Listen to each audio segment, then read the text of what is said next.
Today I want to share with you how to use an electric digital canner, specifically the Presto Precise digital canner. Now this can be used both as a pressure canner and as a water bath canner. And today we're going to pressure can sliced carrots. Hi sweet friends! If we're meeting for the first time, I'm Mary from marysnest.com and author of the Modern Pioneer Cookbook and now the Modern Pioneer Pantry. And I'd like to welcome you to my kitchen. If at any time you want to jump ahead in this video, be sure to check the timestamps in the description below. Today we're going to be pressure canning carrots, and we're going to use this digital canner on its pressure canning setting.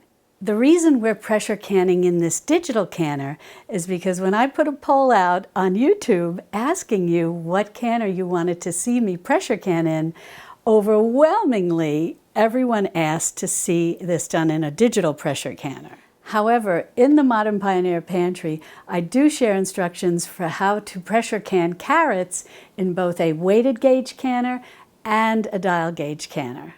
Now, I just wanted to take a second to tell you about some bonus information that's contained in the Modern Pioneer Pantry that can help you when it comes to preserving food. Because this just isn't about pressure canning. I cover water bath canning, drying and dehydrating, fermentation, freezing, and pickling. And at the beginning of each chapter, there's a QR code. Now keep in mind, don't worry if you don't know how to use a QR code or you don't want to use a QR code. This is just extra information. Everything you need is contained in this cookbook. But if you like using a QR code, at the beginning of each chapter, for example, here's the pressure canning chapter, and then you're going to turn the page, and right at the beginning of all the writing, up in the corner here, is a QR code. You can aim your mobile device at that, your phone, your iPad, your Android, whatever you have, and that's going to bring you over to my website to a page where I've curated all of the videos I have that are on that particular subject. So when you use this QR code, you're going to see this video today. You're also going to see the other videos where I've discussed pressure canning. I have one where I'd go over the different types of pressure canners. I have one where I show you all the different tools and equipment, supplies, etc. that you need when you pressure can, and so on and so forth. And keep in mind, this is just bonus information. If you're not familiar with QR codes and you don't want to use them, don't worry about it. All of the videos, including the ones that are curated with these QR codes, are available on my website and my YouTube channel, so you're not missing out on anything if you don't use the QR codes. And don't worry, in the description below, I'll have links to all the pressure canning videos, so they'll be very easy for you to access. Now on page 116 of my cookbook are the instructions for pressure canning carrots using both a weighted gauge canner or a dial gauge canner. And as of right now, the Modern Pioneer Pantry is available for pre-order. But on August 19th, it'll be on bookshelves wherever books are sold. But for a limited time, if you pre-order the Modern Pioneer Pantry, you can also request a free signed bookplate signed by me for you.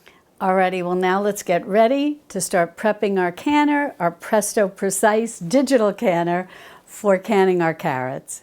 Now, the first thing I want to mention is that the National Center for Home Food Preservation, sort of under the auspices of the U.S. Department of Agriculture, the USDA, did not have a chance to test their recipes for pressure canning using a digital pressure canner.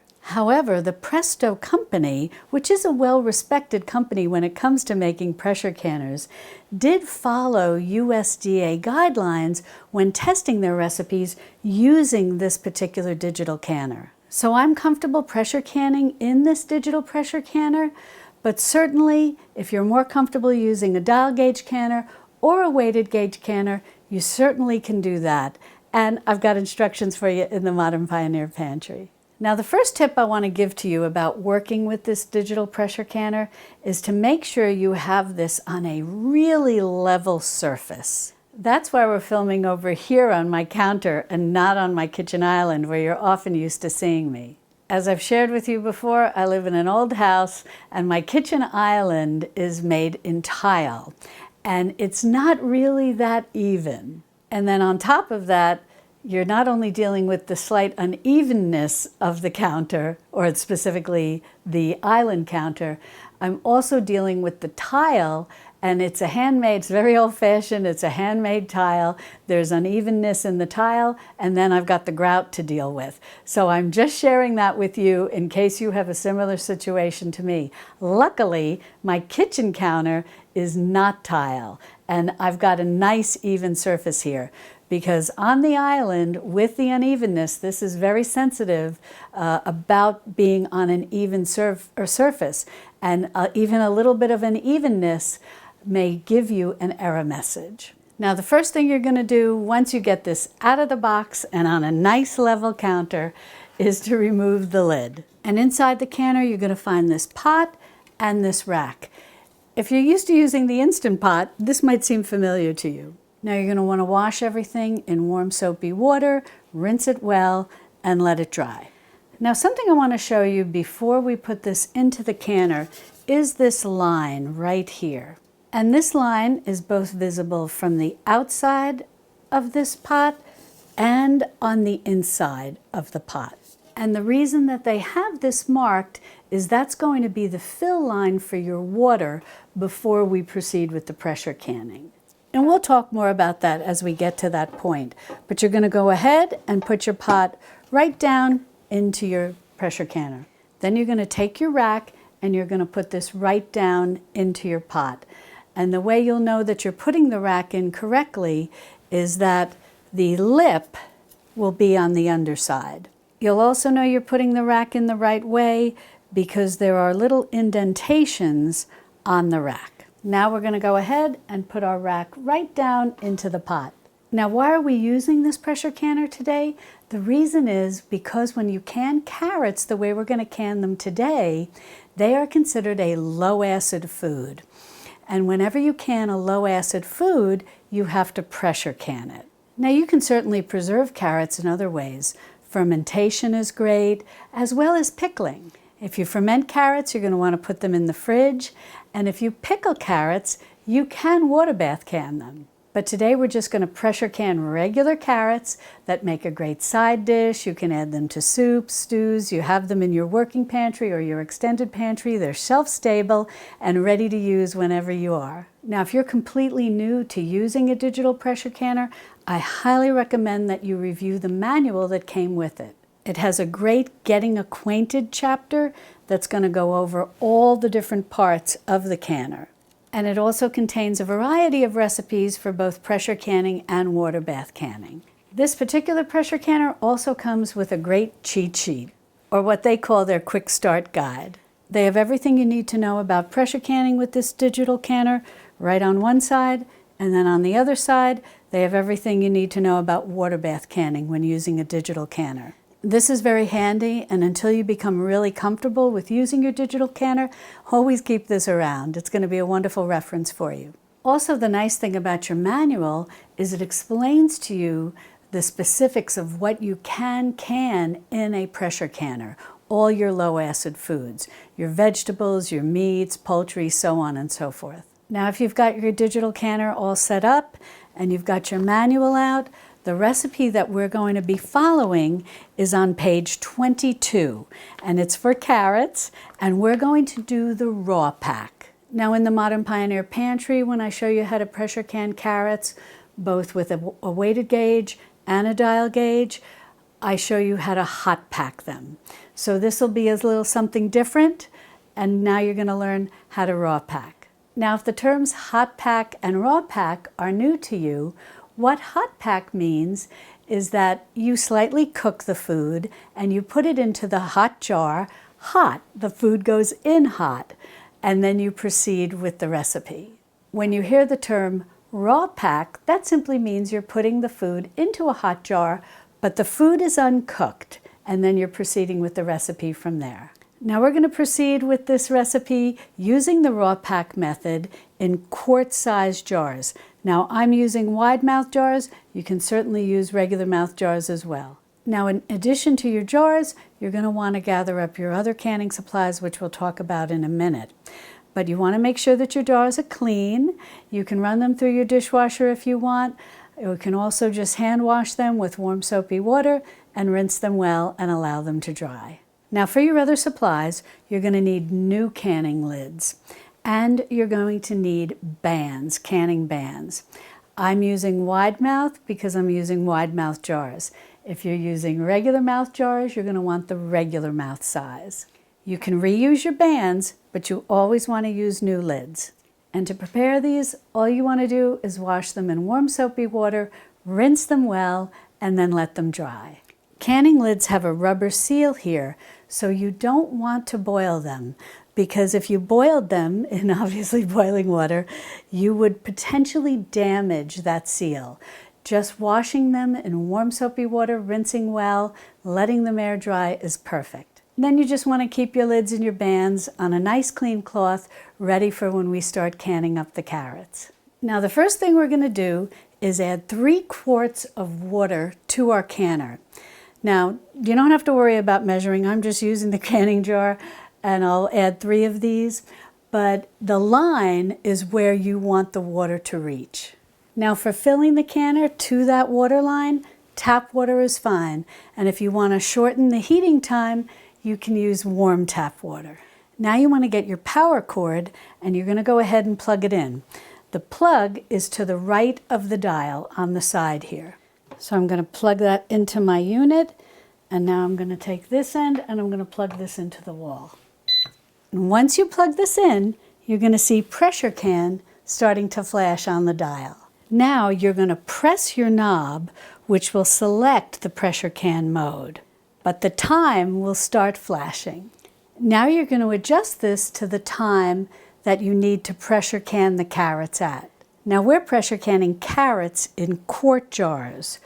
So the recipe says that when canning carrots in quart jars, you need to pressure can the carrots for 30 minutes. So we're going to turn this knob until we get to 30 minutes.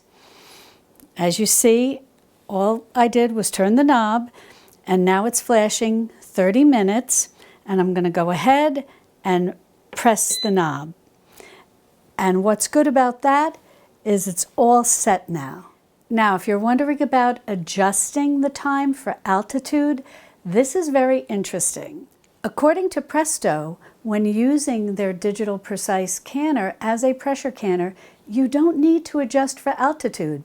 I don't know the science behind it, but I find that interesting, and that's what they say. When I press this dial to lock in the 30-minute time, Insert Jars has now popped up. Now, if for any reason you don't see Insert Jars pop up, you can just press this arrow right here, the advanced arrow, and Insert Jars should pop up. Now you're going to take your clean jars and you're going to fill them with tap water, and you're going to place them down into your canner. This is going to allow them to warm efficiently to prep them for being filled with the food later. This digital canner holds 5 quart-sized jars. So I've got my jars in there, each is filled halfway with water, and we're ready to move on to the next step where we're going to warm them. Now before we put the lid on to warm these jars, we have to remove this regulator on top. Now I'm going to share a little tip with you. It does take a little firmness, in essence, to get this off. The first time that I was using this, I was very hesitant, and I was like, oh, I don't want to break it. I can't quite get it off. You got to really give it a good pull. So you'll see when I pull this up, see, it took a little force. So once you get the regulator off, just put that aside. Now we're going to go ahead and put the lid on for warming. Now when you go to put your lid on, you're going to see that there's a line here, and it says Install, Remove. What you want to do is line that up with this little U that's right above the dial on your canner. And so just line that up best you can. It's going to fit on very securely. Now that we've got the lid on, what we need to do is turn it clockwise so that it's in the locked position. And I'm going to try to, normally I would have to stand in front of this to do it easily, but because it's a little firm, and if you've worked with an Instant Pot, you'll know what I'm talking about. But what you want to do is just turn this, there we go, into the locked position. The next thing we need to do is just make sure that the little white gasket is on this locking device. Maybe if you've used this previously and you've just been cleaning it and you removed it, you just want to make sure every time you do this that that little white gasket is there. Next, you're going to want to lower your latch, make sure it's secure, and then you're going to turn this green knob clockwise, and it's going to lock in right under the handle. Now we're going to press this arrow, the advance arrow, and when we do that, warm will light up over here, and it'll start warming the jars, and it's going to take about 20 minutes. Now while the jars are warming, we'll go ahead and prep the carrots to get them ready to can. Now let's just take a minute to talk about carrots and how they can come in a lot of different sizes. Now in an ideal world, the closer we can get the carrots in size for pressure canning, the better. But I know that's not always possible. The bottom line is you want the diameter of your carrot to preferably be under 1.5 inches. But I'm not as concerned about the diameter as I am of the width of the slices of carrot. When you slice your carrots, you do want to try to keep them as uniformly as possible so that when the heat penetrates them during the pressure canning process, it's heating everything evenly. When I pressure can carrots, I like to keep the slices somewhere between 1/4 inch up to 1/2 inch in thickness. Whatever you decide, just be consistent. 1/4 inch, 1/2 inch, whatever you like. Now when you go to prepare your carrots, you're going to, in essence, tip and tail them. Just remove a little bit of each end, and then you're going to want to peel them. Now don't throw out those peels or any of the scraps. You want to save those, put them in your scrap bag, and definitely put those in your freezer and save them for when you make bone broth or other type of broth or stock. Once you've got your carrot tipped and tailed and peeled, you want to give it a wash and then put it into a clean bowl. When all your carrots are clean, go ahead and slice them up and we'll get ready to put them into our jars. After about 20 minutes, the canner's going to beep twice, and then these dots are going to start appearing. And at the end of the dots, it's going to say fill jars. So now we can open the canner. The jars have been nicely warmed. To open the canner, we're just going to do everything in reverse from when we closed it. First, we're going to push this latch counterclockwise, and then we're going to go ahead and lift it up. And then we're going to take this from the locked position to the removed position. That's it. And now we just lift the lid. We'll set the lid aside. It's always smart when you're removing any type of lid from any type of canner to lift it away from you in case any steam comes out. Now I'm going to use my jar lifter to remove one jar at a time. I'm going to fill the jar, and then we'll proceed with the rest of the process. But I just wanted to mention the spring-loaded type jar lifter is great because you can do it with one hand. So now I'm just going to carefully lift this up and out, and we're going to empty this water out of the jar. Now once you get the jar out of the canner and empty the hot water out of it, you want to go ahead and put it on like a nice thick dish towel or one of those real cushiony drying mats, whatever you have on hand. Then you want to go ahead and, using clean utensils, fill your jar with your sliced carrots. I like to use a measuring cup and a funnel on top of the jar just to try and keep everything corralled and neat and clean. Once you get the carrots into your jar, you want to leave a 1-inch head space from the top of the carrots that are in the jar up to the rim of the jar. That space there is referred to as head space. And you can just eyeball it initially, and then you're going to want to use some sort of headspace measurer. Sometimes they're on a debubbler like the one I have, or a food safe ruler. Once you've measured for headspace and you know that you've got that 1 inch required for pressure canning carrots, you can at this point add a teaspoon of salt. And you want to use salt that's specifically made for canning. It's often labeled pickling and canning salt. And the reason is you just want to make sure it's just salt, because if you use what's often called table salt, it may have anti-caking agents in it or other chemicals that can affect the canning process, causing discoloration and so on and so forth. But if you have canning and pickling salt, you're all set. And you can go ahead and just put that 1 teaspoon of salt right on top of the raw cut carrots. Now, if you don't want to put in salt, you don't have to put in salt. Now you're ready to pour boiling water into the canning jar on top of the carrots. And as you're pouring in that boiling water, keep in mind the 1-inch headspace. Once you get the boiling water into your canning jar and you've left that 1-inch headspace, go ahead and use your debubbler to get any air bubbles out of your canning jar. If you don't have a debubbler tool, which is specific to home canning, a plastic knife or something like that can work very well. If you want to use a metal knife, like a butter knife, you want to be exceptionally careful because you don't want to do anything that may crack or damage your jar.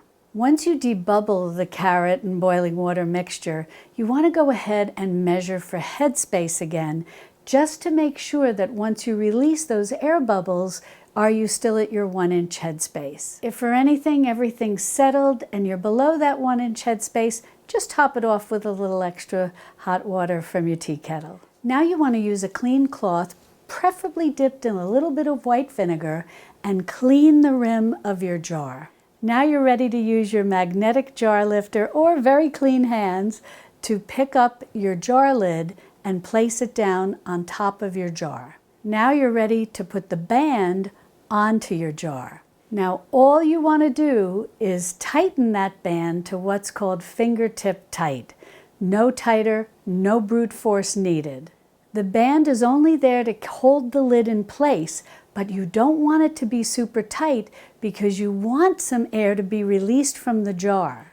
During the canning process, as a little bit of air that's in the jar is released, what happens is when the canning process is finished and you take the jar out and there's the change in temperature, the lid is going to seal very tight and it's going to keep any more air from coming into your jar. And since the air has been released during the canning process, you now hopefully have an airtight seal with a jar that has very little, if no air in it. And why is that important? Because air is the enemy of preservation. Air would create a chance for bacteria to develop and thrive and ruin our food. So we don't want to tighten the band too much, just enough to keep that lid in place, fingertip tight, and then we can allow some of that air, hopefully all of it, to escape during the canning process. And when you do a fingertip tightening of the band, all you want to do is go until you hit resistance. And once you hit resistance, just give it a slight little more turn, not much. Now we're going to use our jar lifter and we're going to lower our filled jar down into the canner. And then we're going to take out our second jar and just continue with the same process until every single jar is filled. Once you get your filled jars all back into the canner, we're going to go ahead and take the lid and we're going to do the same thing we did when we were warming the jars. We're going to take this mark here where it says install remove and we're going to line that up with the little U on the body of the canner. Once you've got it lined up and the lid is on securely, we're going to go ahead and we're going to turn it once again to the locked position. And we're going to do the same thing with the latch. We're going to lower it and then we're going to lock it into place. Now we're going to start with the venting stage. Now, if you're familiar with weighted gauge canning or dial gauge canning, you're familiar with what's meant by the venting stage. With an electric digital canner, the concept is very similar. We're not going to put on our regulator. We're going to let this, in essence, vent. And it's going to vent through this little pipe on top of our lid. We want the air in the canner to vent out so that it can be replaced with steam.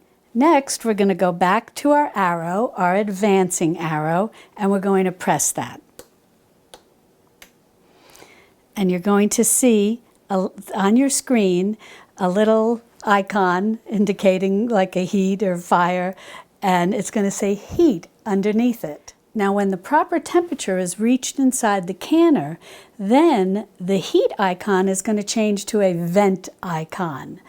And then the canner will vent the air out of it, allowing steam to fill it. When the vent icon appears, it will put a time number here on the screen, 10 minutes.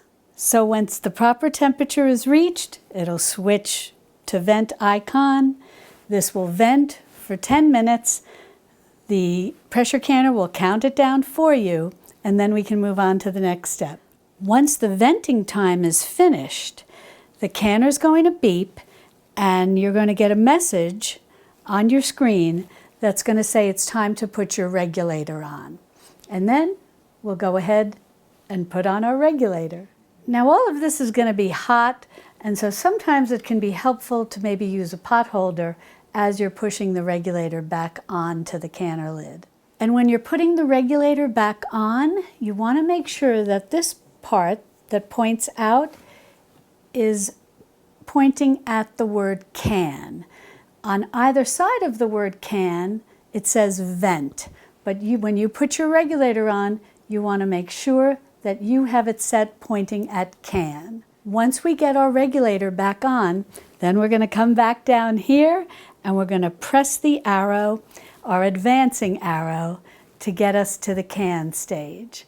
Once you press the advancing arrow, then the can icon is going to be illuminated here on your screen. If you hear a little bubbling as I'm talking, it's because the canner is venting.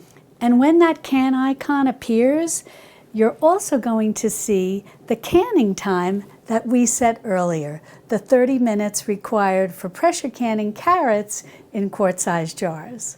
Now I want to mention this little vent that's right next to our latch and our lock.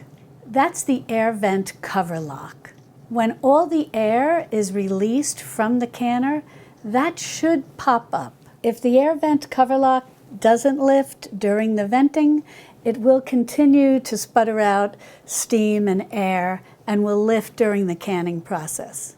Once the required canning temperature is reached, the canner is going to beep twice, and the word canning will appear at the bottom of the screen.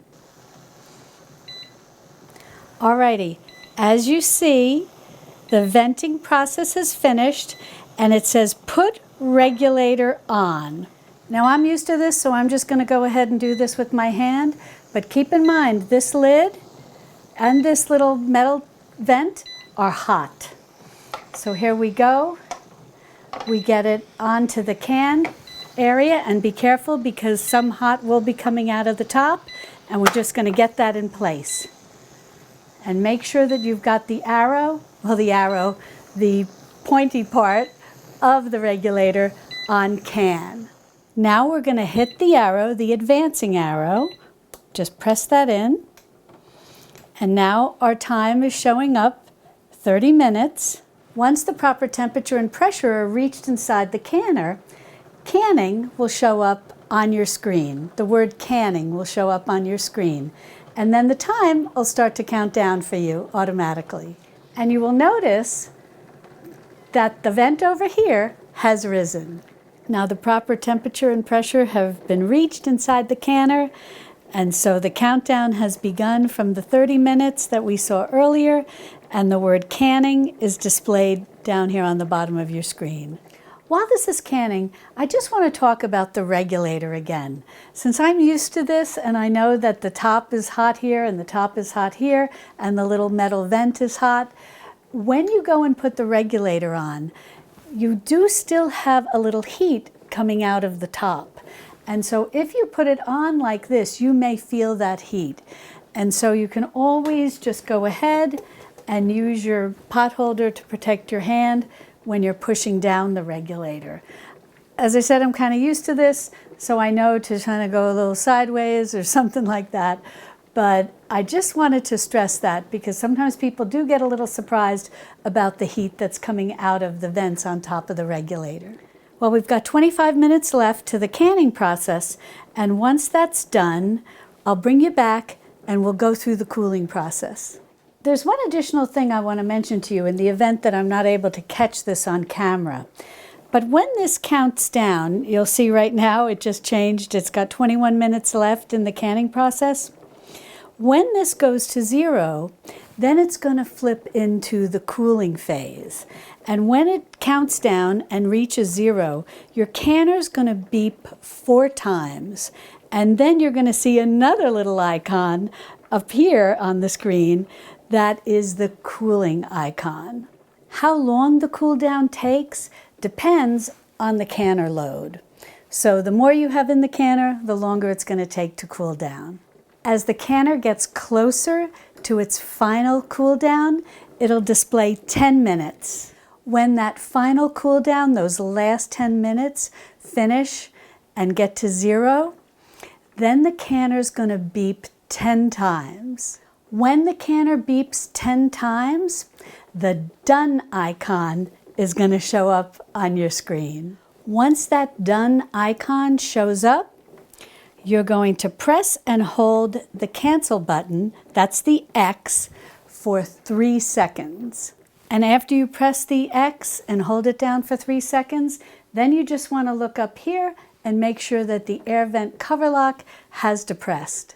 Now, assuming that the air vent cover lock has depressed, now it's time to unlock your canner and lift your latch. Then we'll unlock the canner lid and we'll remove it. And again, best to remove the lid away from you since steam will be released. Once our lid is removed, then we can go ahead and use our jar lifter, lift our jars straight up out of the canner and place them onto a nice cushioned surface. With the jars on that cushioned surface, you're just going to let them cool for 12 to 24 hours. The time difference really varies on the size of the jars and do they feel cool to you. And at that point, you're going to check the lid to make sure that it is depressed. Now, if the bands have loosened during the canning process, don't retighten them. Just let the jars cool, check the seals, and then remove the bands before you store them in your pantry, or before you store the jars in your pantry. The bands should be washed in warm soapy water, rinsed, dried well, and stored away for your next canning adventure.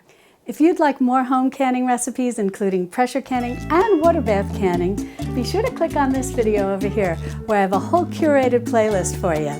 Now, if you also want more recipes than what I have here online, be sure to pick up a copy of the Modern Pioneer Pantry. And I look forward to seeing you over there in my Texas Hill Country Kitchen. Love and God bless.